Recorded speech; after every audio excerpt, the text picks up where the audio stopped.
மிகச்சிறந்த வழிகாட்டி என்று சொன்னால் உங்கள் வகுப்பு ஆசிரியர் தான்.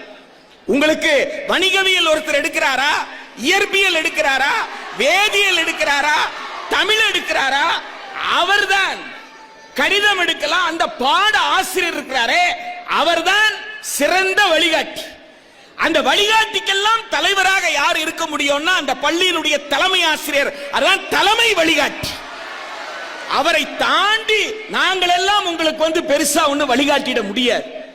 ஒரு உறவு, மாணவனுக்கும் ஆசிரியர் இருக்கிற உறவு இருக்குல்ல, அது மகத்தான உறவு, அது சாதாரணமான உறவு அல்ல. அந்த உறவுல பல கசப்புகள் இருக்கும், பல கோபதாபங்கள் இருக்கும், பல சிக்கல்கள் இருக்கும். ஆனா அத்துணையும் கடந்து என் புள்ள பாஸ் பண்ணணும்னு ஒரு டீச்சர் ஏங்குறானே, அந்த ஏக்கம் தான் அவருக்கும் மனதிற்கு நிம்மதி கொடுக்குது. அதுதான் மாணவனுக்கு ஒரு நம்பிக்கையை கொடுக்குது. அப்படி சிறந்த ஆசிரியர்களை கொண்ட பள்ளிகள்ல படிக்கிறீங்க.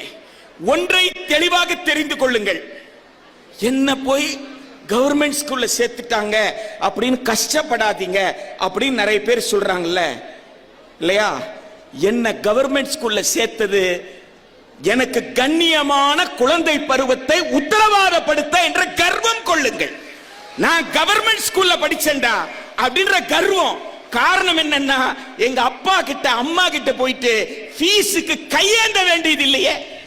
என் மக்களுடைய வரி பணம், என் அரசினுடைய பணம், என் மக்கள் வரி பணத்தில் என் அரசு நடத்தும் பள்ளியில் நான் படிக்கின்றேன் என்ற கர்வம் இருக்குல்ல, அந்த கர்வம் தான் நம்மை தலை நிமிரச் செய்யும்.